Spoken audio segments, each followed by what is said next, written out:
નમસ્કાર વિદ્યાર્થી મિત્રો. ચાલો, પ્રચારમાન આપણે ચતુર્થક વિશે અસતતમાં જોયું હતું. હવે આપણે જે જોવાના છીએ તે છે અવર્ગીકૃતમાં જોયું હતું. હવે આપણે અસતતમાં જોવાના છીએ પ્રચારમાન. એનું એક માપ છે ચતુર્થક વિચલન. બરાબર, ચતુર્થક વિચલન ચતુર્થકમાં અસતત માટે, એના માટે આપણે જોવાના છીએ તો કે અસતત. જુઓ, તો આપણે અવર્ગીકૃતમાં જોયું હતું આગળના લેક્ચરમાં. આની અંદર આપણે અસતત માટે જોવાના છે કે ચતુર્થક આપણો જે ચેપ્ટર છે, બરાબર, તે ત્રીજા ચેપ્ટરમાં આવે છે, ચોથા ચેપ્ટરમાં આવે છે, અને આ ચેપ્ટરમાં અને પછીના પાંચમા ચેપ્ટરમાં આવે છે. બરાબર, એટલે આને ખાસ આપણે વિસ્તારથી વ્યવસ્થિત સમજીને જોઈ લેવાનું છે, એટલે વારંવાર આપણે ભૂલ ન પડે. બીજો દાખલો છે, દાખલા નંબર 2 છે, અસતત માહિતી છે. તો આપણે સૌ પ્રથમ Q1 જ મેળવવાનું. સૌ પ્રથમ Q1 બરાબર શું? તો કે n+1/4. રેડી?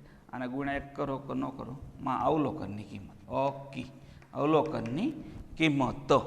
હવે જો એમાં આપણે રકમ જોઈએ તો શું આપી છે? તો રકમમાં 10, 20, 30, 40 ગુણ છે બાળકોના, અને વિદ્યાર્થીની સંખ્યા 4, 7 ને એ બધી રીતે આપેલી છે. બરાબર, એમાં સૌ પ્રથમ આપણે Q1 માટે જોઈએ તો કુલ સંખ્યા 43 થાય છે. કુલ સંખ્યાનો સરવાળો કરીએ એટલે આપણને 43 મળે છે. બરાબર, અને એને આપણે જેમ ઓલામાં ગોઠવતા હતા એ જ રીતે મધ્યસ્થ, મધ્યક ને બહુલક એ બધા એક જ પ્રમાણે થાય. બરાબર, અહીંયા ગુણ છે. બરાબર, ગુણની અંદર આપણે જોઈએ તો બધાથી 10, 20, 30, 60 સુધી આપેલ છે. 10, 20, 30, 40, 50 ને 60. હવે એની સામે વિદ્યાર્થીઓની સંખ્યા આપી છે. જો વિદ્યાર્થીઓની સંખ્યા F, વિદ્યાર્થીની સંખ્યા, બરાબર, 4, 7, પછી 15, 8, 7 ને 2, 15, 8, 7 ને 2. તો આ કુલ જે ટોટલ છે ને એને તમે સિગ્મા FI કહી શકાય, n કહી શકાય, પણ આપણે અત્યારે n ની જરૂર છે એટલે n કહીશું. આને આપણે CFI મેળવો. આ વિદ્યાર્થીઓની સંખ્યા છે. હવે CFI છે એ 4 ને આ બંનેનો સરવાળો 11, 11 ને 15 26, 26 ને 8 34 ને 7 41 ને 2 43. બરાબર, આ બંનેનો ટોટલ સમાન. હવે બાળકો આપણે અહીંયા n છે એ 43 મળે છે. 43 + 1 તમે કરો, બરાબર, /4 એટલે શું આવશે? તો કે અવલોકનની કિંમત છે 44/4. 44/4 બરાબર 11માં અવલોકનની કિંમત.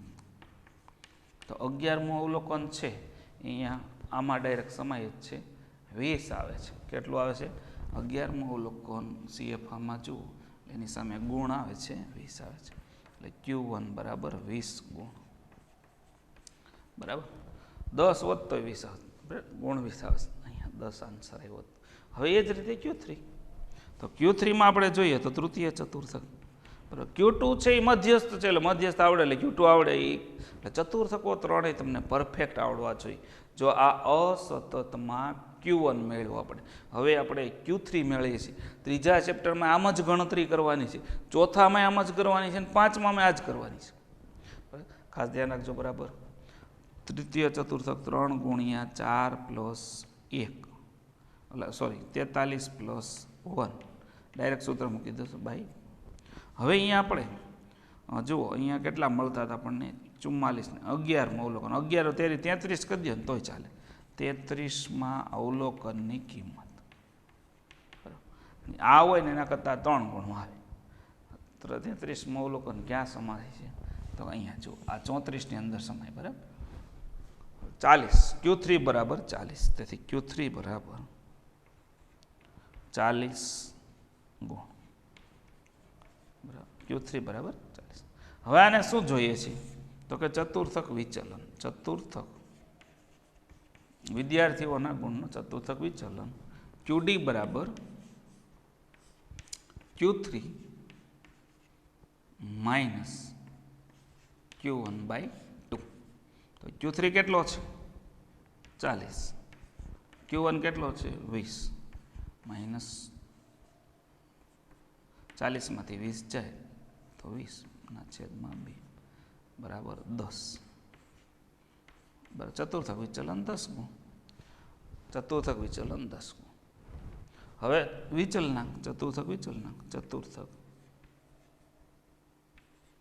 વિચલનાંક, વિચલનાંક બરાબર Q3 માઇનસ Q1 છેદમાં Q3 પ્લસ Q1.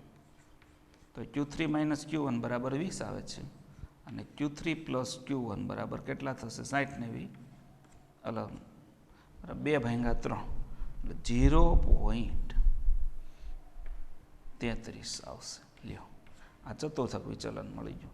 બરાબર, આની પાછળ એકમ લાગે અને ન લાગે, ખાસ ધ્યાન રાખો. ચતુર્થક વિચલન અસતત રકમ માટે બરાબર જોઈ લ્યો બાળકો. રેડી?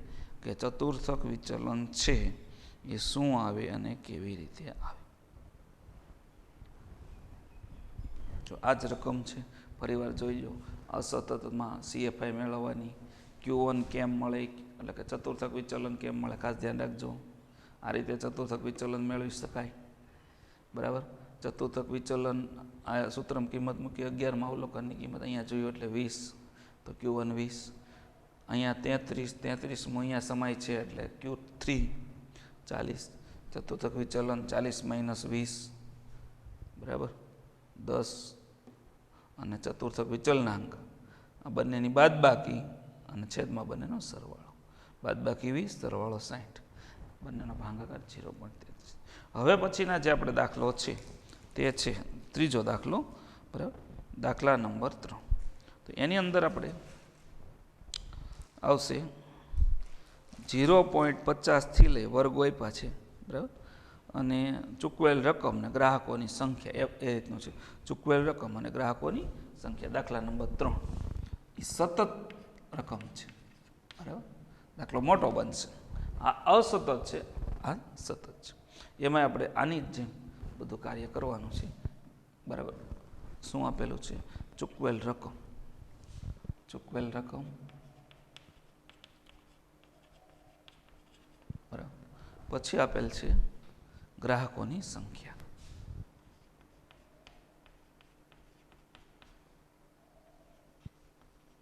ચૂકવેલ રકમમાં શું જોવું બાળકો? તો કે વર્ગ આપ્યા છે 0 થી 50, 50 થી 100 અને 2800 સુધી. 0 થી 50, 50 થી 100, 100 થી 150. આ નિયમિત વર્ગ છે. અનિયમિતમાં ગમે એ વર્ગ લંબાઈ હોઈ શકે. બરાબર છે. અને અહીંયા ગ્રાહકોની સંખ્યા F એ 25, 40 આ રીતે આપેલી 25, 40, 80, 30 ને 25, 80, 30 ને 25 કુલ ટોટલ આપણે મેળવશું આનું. બરાબર, પછી આપણે એને શું કરવાનું છે? તો કે CFI મેળવવાની છે. CFI આ 200 આવે છે. 25 ના 25, 25 ને 40, 65 ને 80, 65 ને 80, 145, 30, 175, 175 ને 25, 200. રેડી? હવે આ અસતત ને સતતમાં શું તફાવત છે? ખાસ ધ્યાન રાખજો બાળકો. બધા આને ગણતરી આમાં કરી નાખે, આની ક્યારેક આમાં કરી નાખે. અહીંયા Q1 એ જ વસ્તુ બનશે. Q1 એટલે પ્રથમ ચતુર્થક. તો શું આવશે? તો કે પ્રથમ ચતુર્થકનું સૂત્ર છે એ જુઓ અહીંયા. સતત માટે અને અસતતમાં શું તફાવત? તો સતત અને અવર્ગીકૃત હોય એમાં n+1/4 ગુણ્યા જે તે ચતુર્થક. બીજો હોય તો ગુણ્યા 2, ત્રીજો હોય તો 3. જ્યારે સતતમાં આપણે મધ્યસ્થ જેમ ગણતા તેમ n/2 આવતું, એમ અહીંયા n/4 બરાબર ગુણ્યા 1 માં અવલોકનની કિંમત. તો અહીંયા n છે 200, ભાંગા 4 બરાબર 50 અવલોકનની કિંમત, બરાબર 50 અવલોકનની કિંમત. 50 અવલોકન કયા સમય છે? તો આ વર્ગમાં, બરાબર. એમાંથી આપણે બધી વસ્તુ મેળવવાની. પહેલું છે તે એલ બનશે. આ બંને 50 છે, 50 ભાંગા 2 કરો એટલે લઘુત્તમ સીમા બિંદુ 50 જ મળશે. રેડી? પછી આને એફ કહેવાય. એફ છે તે 40 મળશે. જેમ મધ્યસ્થ મેળવતા તેમાં મધ્યસ્થ. પછી સીએફઆઈ 25 મળશે. n/2 તો 100 મળશે.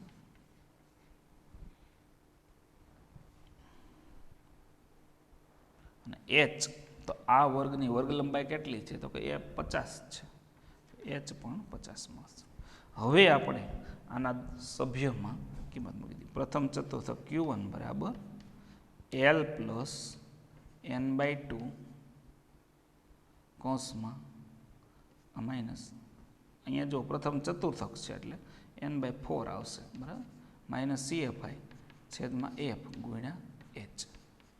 ખાલી આટલો જ તફાવત હોય. અહીંયા મધ્યસ્થ n/2 આવે ને આ છે એટલે n/4 પ્રથમ ચતુર્થક. હવે L કેટલો છે? તો L છે તે 50. n/4 તો કેટલો આવે છે? n/4 તો n/4 છે તે આવશે n/4 50 આવશે. 200 ભાંગા 4 એટલે 50. માઇનસ CFI છે તે 25 છે. F 40 અને H છે તે 50. રેડી? હવે આપણે જો અહીંયા ખાસ વિદ્યાર્થી મિત્રો ધ્યાન રાખવાનું છે, આ બંનેની બાદ બાકી પ્રથમ થાય એટલે 25 વધે, પછી આનો છેદ ઉડી શકે. રેડી? ઉડતા હોય તો. ન ઉડતા હોય તો આ બંનેનો કાઉન્ટ થયા પછી જ આનો ગુણાકાર ભાગાકાર થાય. આ બંનેનો ભાગાકાર થઈ શકે.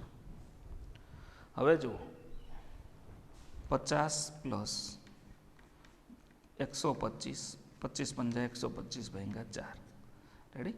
એટલે આપણે પોઈન્ટમાં લઈએ તો એનું સમથિંગ આપણને મળશે. જો એનો ભાગાકાર કરશો એટલે એનું શું મળશે? તો કે એનું આપણને પોઈન્ટમાં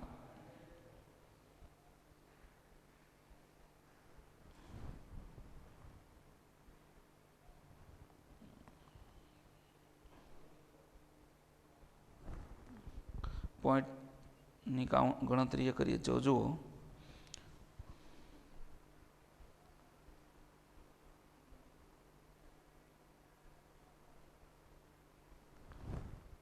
31.25 મળશે, બરાબર. અંદાજિત 31.25 જેવું આવશે.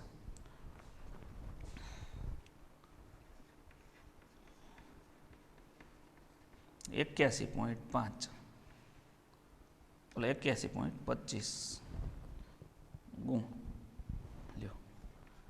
આ થયો આપણો ચતુર્થક. 81.25 રૂપિયા. આમાં સોરી ગુણ નથી, આપણને ચૂકવેલ રકમ છે એટલે અહીંયા આપણે રકમમાં જોઈશું. જો હવે ફરીથી સમજાવી દઉં કે અહીંયા ને અહીંયા શું તફાવત? અહીંયા આ વસ્તુ અસતત છે ને આમાં ગુણની વાત હતી એટલે આપણે અહીંયા ગુણ લખતા હતા. અહીંયા ચૂકવેલ રકમ છે એટલે ત્યાંનો એકમ રકમ આવશે, બરાબર. રૂપિયા જે 81.25 રૂપિયા ચૂકવવાના થાય અને તમે આ રીતે લખી શકો. રૂપિયા 81.25 આપણે ચૂકવવાના થાય, બરાબર. એટલે છેલ્લો જે ફાઇનલ આન્સર આવે એને તમે એ રીતે લખી શકો. રૂપિયા 81.25. હવે આ પ્રથમ ચતુર્થક મળ્યો તો અહીંયા જુઓ પ્રથમ એ જોઈશે અને ત્રીજો જોઈશે. આ સૂત્ર આ જ આવશે પણ ગણતરી બંને બદલે. જો અહીંયા Q1 અસતતમાં આ રીતે ડાયરેક્ટ થાય અને અહીંયા સતતમાં L વાળું સૂત્ર આવે. આ મધ્યસ્થમાં ને આમાં શું તફાવત છે? તો મધ્યસ્થ એટલો જ તફાવત હોય, બાકી આ બધું મધ્યસ્થનું જ હોય, બરાબર. હવે Q3 એવી રીતે મેળવી લઈએ આપણે. તો Q3 છે તેની ગણતરી કરીએ તો Q3માં આપણને ખબર છે 3 ગુણ્યા n/4 માં અવલોકનની કિંમત. ઓકે, બરાબર. 3 ગુણ્યા 4 અવલોકનની કિંમત. તો આપણી પાસે n/4 માં અવલોકનની કિંમત અહીંયા હતી, અથવા તમે ન હોય તો મૂકી દો 50. 50 ગુણ્યા 3 એટલે 150 માં અવલોકનની કિંમત. 150 અવલોકનની કિંમતને આપણે જોઈ, આ વર્ગની અંદર એનો સમાવેશ થાય, બરાબર. એટલે એમાં તમે 1/1 સભ્યો મેળવો તો L છે તે 150 મળે, બરાબર. પછી F છે તે 30 મળે એ વર્ગનો, CFI 145 મળે, અને N/4 ગુણ્યા 3 200/4 એટલે 3N/4 150 મળશે.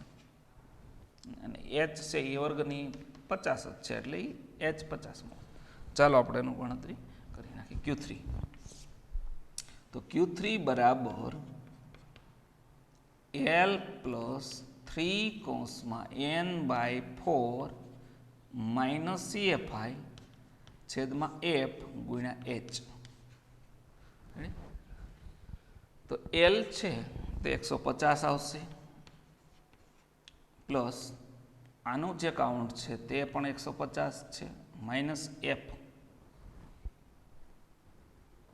તે 30 છે, છેદમાં F 150 F છે તે CFI, અને CFI શું બને છે? CFI 145 છે અને F 30 છે, અને H છે તે 50 છે. હવે જુઓ 150 અને આ બંનેની બાદબાકી કરો એટલે 5 આવે. 5 ગુણ્યા 50 છેદમાં 30, આનો ભાગાકાર કરી શકાય, બરાબર. 150 પ્લસ 25/3 આ રીતે કરી શકાય, બરાબર. આનો આપણે કેલ્ક્યુલેટરથી ભાગાકાર કરો તો એનો ભાગાકાર બનશે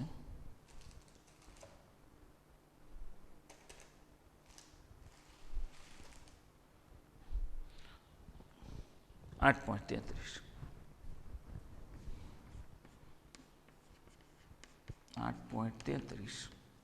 એટલે 158.33 રૂપિયા. રેડી. હવે ચતુર્થક વિચલન બરાબર QD Q3 માઇનસ Q1 છેદમાં B. તો Q3 કેટલો છે આપણી પાસે? 158.33 માઇનસ Q1 81.25 છેદમાં 2. આ બંનેની બાદબાકી કરો કેલ્ક્યુલેટરમાં, બરાબર. એટલે એની બંનેની બાદબાકી આવશે 70.08. 70.08 ભાગ્યા 2 કરો 70.08/2 એટલે આ બંનેનો ભાગાકાર બનશે રૂપિયા 38.54 આનો આન્સર આવશે, બરાબર. 38.54 રૂપિયા 38.54. હવે ચતુર્થક વિચલનાંક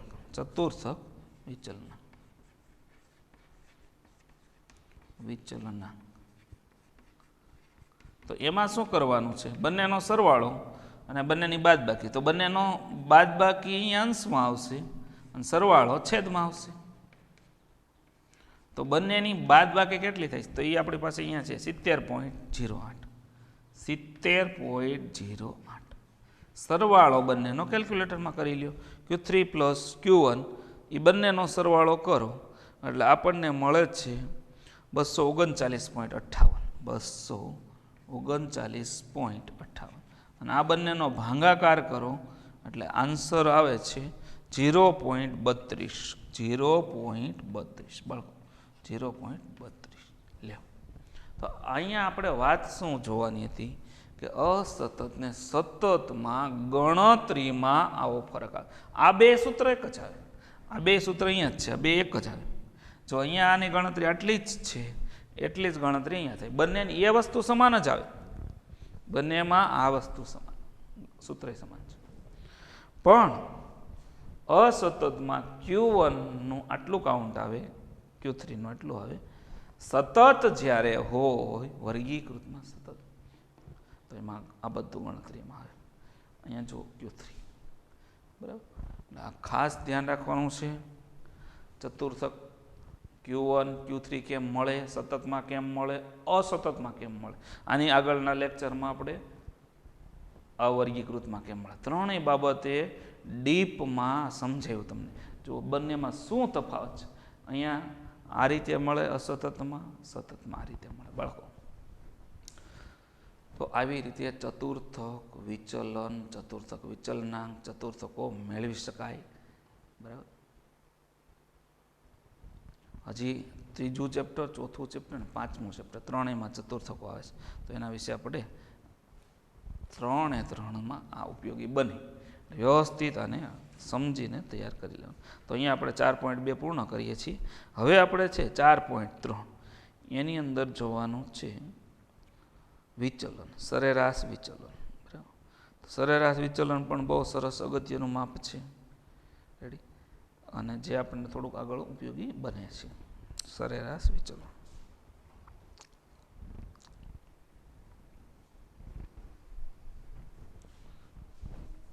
આ ચતુર્થક વિચલન છે બરાબર જોઈ લ્યો.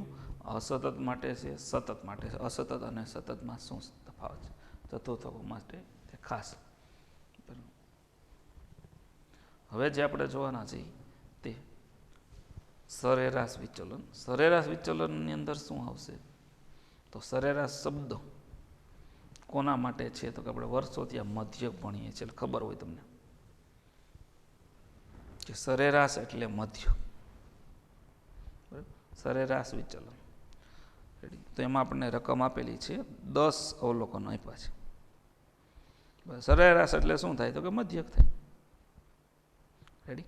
તો 10 અવલોકનો પહેલા દાખલામાં આપ્યા છે 4.3 સ્વાધ્યાય 4.3 દાખલા નંબર 1.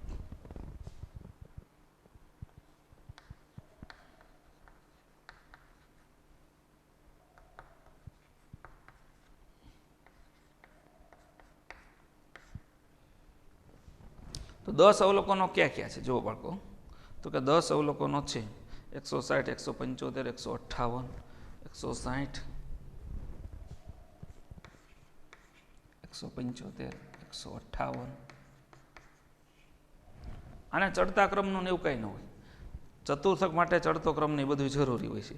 બરાબર. 158 પછી 165, 170, 166, 165, 170, 166. પછીના 4 અવલોકનો છે 173, 176, 163 ને 168, 173,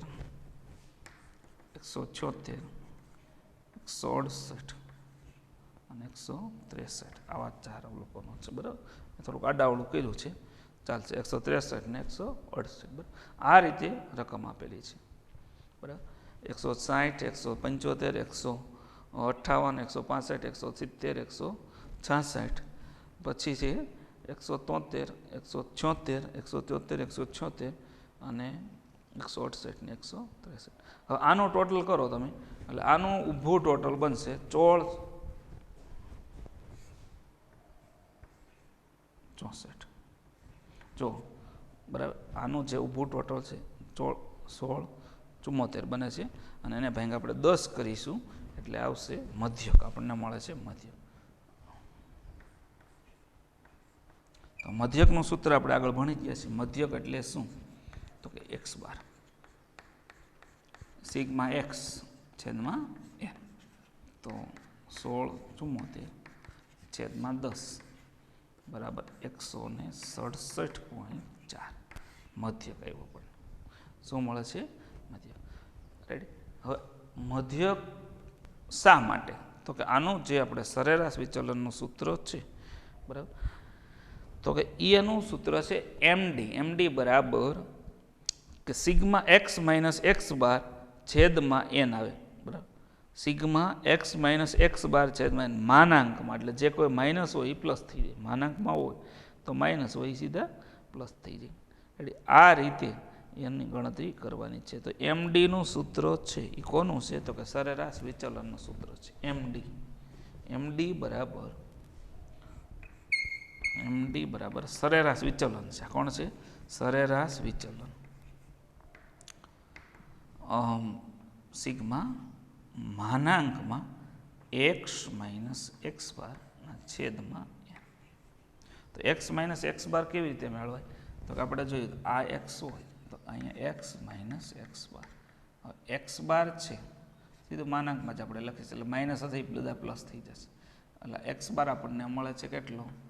તો 167.4. 167.4 પોઈન્ટવાળું છે એટલે બાદ બાકી છે એ પોઈન્ટમાં એ મુજબ આવશે. રેડી? આ બધાને કેલ્ક્યુલેટરના ઉપયોગથી આપણે બાદ બાકી લખી નાખીએ. તો અહીંયા જુઓ 167માંથી તમે 160માંથી આ બંનેને બાદ બાકી કરો ને 167.4ની તો માઇનસમાં જવાબ આવે. પણ માનાંકમાં છે તો માનાંકમાં માઇનસ સંખ્યા હોય પ્લસ થઈ જાય. માઇનસ સંખ્યા કેવી થઈ જાય? તો કે પ્લસ થઈ જાય. રેડી? એટલે ત્યાં આપણને સીધા કેટલા મળશે? 7.4. બરાબર. પછી 175માં સીધાને બાદ કરો તોય ચાલે. બરાબર. તો આપણને અહીંયા કેલ્ક્યુલેટરની મદદની જરૂર પડશે. કેલ્ક્યુલેટર કારણ કે પોઈન્ટવાળી છે એટલે ભૂલ ન થાય, કેલ્ક્યુલેટરનો ઉપયોગ કરી અને બધી લખી નાખવાની છે.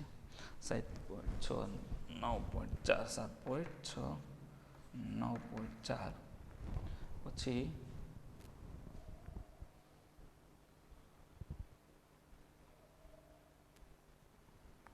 165માંથી 167 તો એમાં વધશે 2.4. બરાબર. અને 3.6 અને હું છે 1.4 અને 73, 76. અહીંયા એક બે આપણે આડાવાળા કર્યા છે જે રકમ હતી એમાં. બરાબર. એ આપણી રીતે પછી હિસાબમાં લઈ લેવાના. કેલ્ક્યુલેટર લઈ લઈએ એટલે આપણને બાદ બાકી કરવાનું ઝડપ થાય. અથવા ડાયરેક્ટ હું જોઈને લખી નાખું. 9.4, 2.4, 2.6 પછી 1.4, 5.6, 8.6, 5.6, 8.6, 70, 2.6, 68, 0.6 અને આ આવશે 4.4. બરાબર. આ બંનેની બાદ બાકી કરો એટલે આ રીતે બનશે. છતાંય જોઈ લઈએ આપણે એકવાર બાદ બાકી ભૂલ ન હોય ખાસ જોઈ લેવાનું. 7.4, 7.6, 9.4, 2.4, 2.6, 1.4, 5.6, 8.6, 0.6 અને 4.4. આનો ટોટલ આવે છે 50. કેટલો આવે છે? તો કે 50. 7.4 છે, 74 નહીં 7.4. હવે આપણે આની કિંમત મૂકી દઈએ તો અહીંયા છે તે કેટલી છે? તો કે આનું કાઉન્ટ છે 50 આવે છે. રેડી? અને એન આપણી પાસે કેટલો છે? બરાબર. તો એન તો અહીંયા એન છે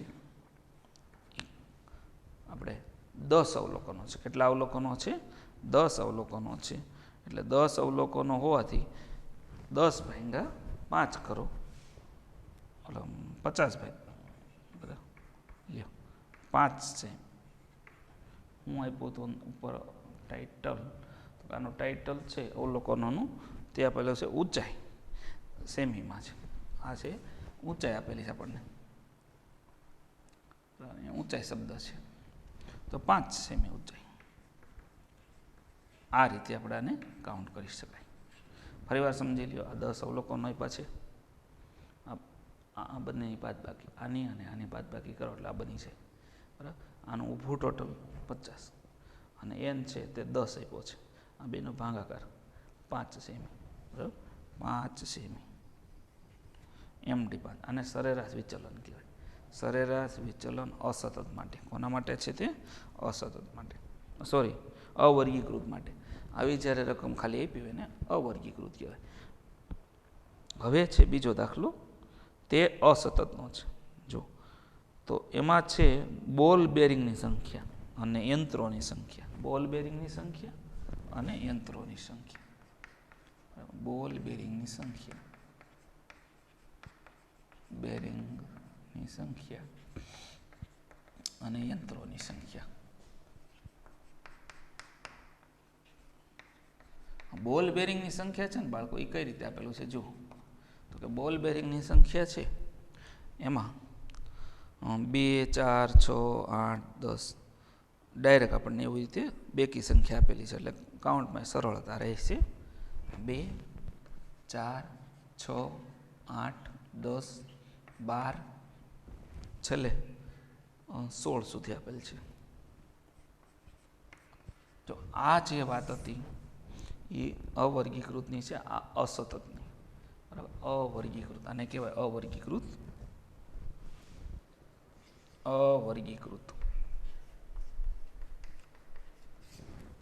આ અસતત છે.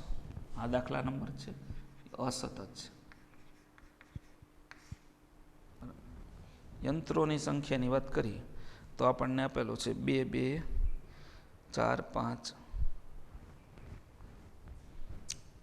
2 યંત્રોની સંખ્યા એટલે એફ. બરાબર, આને એક્સાઈ કહ્યો, આને આપણે એફ કહી દીધો ચાલે. 2 2 5 2 2 4 5 3 2 2 2 4 5 3 2 અને 1 1. બરાબર, આ રીતે આપણને યંત્રોની સંખ્યા આપી છે. હવે આપણું જે કામ છે એમડીનું, તો શું આવે તો કે એમડી એટલે sigma FI X minus X bar. બરાબર, એક્સ માઇનસ એક્સ બાર.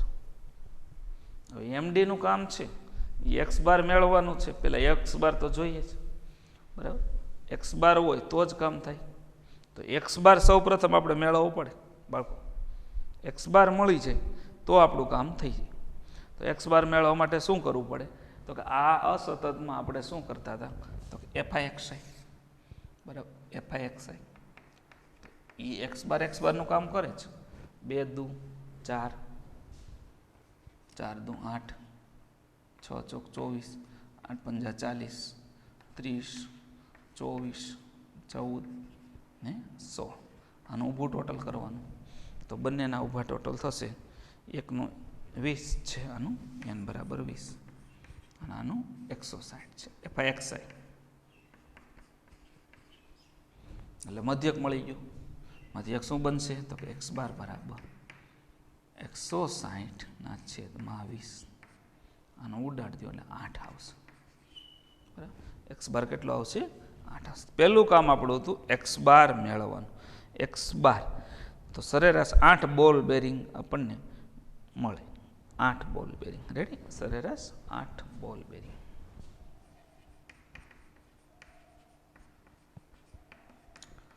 આ મધ્યક મળ્યો આપણને. અહીંયા શું મળતું હતું સરેરાશ કેટલી હતી તો કે અહીંયા હતું શું હતું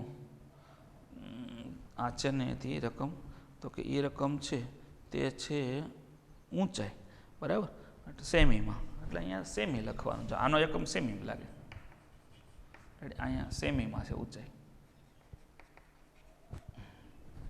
આને બોલ બેરિંગની સંખ્યા છે એટલે આનું જે સરેરાશ મળે એ બોલ બેરિંગમાં મળે. આ તફાવત બેનો જોઈ લેવાનું, બસ આ જ લખવાનું હોય અને આ વસ્તુ મળે.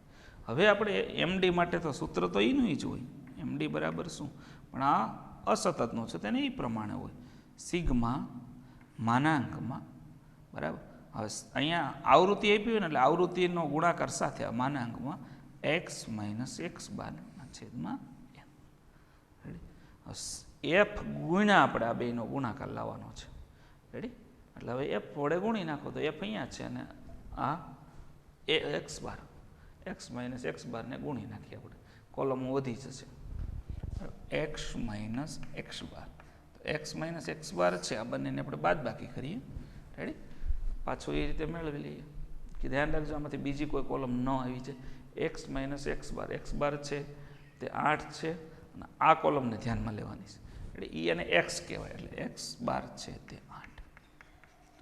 તો તમને ખબર છે 2 માંથી 8 જાય તો 6 વધે 4 2 0 પછી 2 4 6 ને 8 એક્સ માઇનસ એક્સ બાર વાળી કોલમ. રેડી, બાદ બાકી કરો એટલે એ રીતે બની જાય. પછી શું જોઈશ તો એક્સ માઇનસ એક્સ બાર ગુણ્યા એફઆઈ માનાંકમાં એક્સ માઇનસ એક્સ બાર પછી એફ ગુણ્યા માનાંકમાં એક્સ માઇનસ એક્સ બાર. તો આ બંનેનો ગુણાકાર કરો તો 6 ગુણ્યા 2 કરો તો 12 થશે. પછી 4 દુ 8, 4 દુ 8 ફરી 0 અને 3 દુ 6, 4 દુ 8, 6 એકુ 6 અને 8 એકુ 8.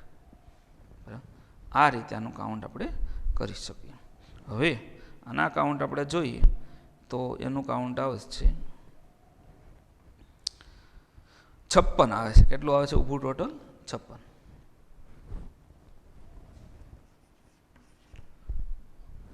અહીંયા કિંમત મૂકી દો 56 ભાગ્યા 20 sigma fi x minus x છેદમાં n.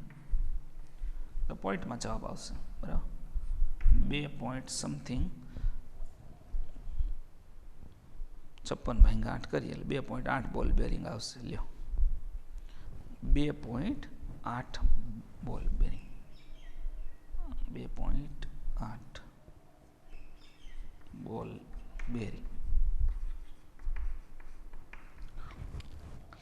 હવે તમને જો એમ કીધું હોય આ છે ચતુર્થક વિચલન, સરેરાશ વિચલન, અને આની અંદર આપણને શું માંગ્યું છે બીજું તો કે આપણને વિચલનાંક એ માંગ્યું, સરેરાશ વિચલનાંક. તો સરેરાશ વિચલનાંક એટલે શું તો કે એનું સૂત્ર એકદમ બીજી જો સરેરાશ વિચલનાંક, સરેરાશ વિચલનાંક. તો બાળકો એમાં md ના છેદમાં x બાર. રેડી? આ ખાલી આની અંદર આપણને જો આ માંગ્યું હોય સરેરાશ વિચલન તો એટલું કરવાનું, વિચલનાંક માંગ્યું હોય તો એટલું કરવાનું. આમાં 2 માંગ્યું છે, આમાં એક જ માંગ્યું એટલે આપણે એટલું જ મેળવ્યું md. આની અંદર આપણને 2 માંગ્યું છે તો આપણે મૂકી દેવાનું. md કેટલો છે તો md 2.8 છે અને x બાર કેટલો છે આનો તો કે 8. આ બંનેનો ભાગાકાર કરી નાખો તો કે એ બંનેનો ભાગાકાર આવે 0.35. લ્યો 0.35. આ રીતે આ બધું કાઉન્ટ કરી શકાય. ફરીવાર જોઈ લો, અવર્ગીકૃત અસતત. બરાબર, અવર્ગીકૃત અસતતમાં જો કાંઈ મોટો ફેરફાર હોય તો એ બસ આ જ વસ્તુ છે, બીજી કોઈ વસ્તુ છે નહીં.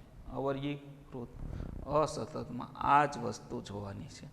બરાબર, અસતત આ રીતે અને અવર્ગીકૃત આ રીતે. એક્સ બાર મેળવવાનો છે. આમાં 2 જ કોલમ આવે.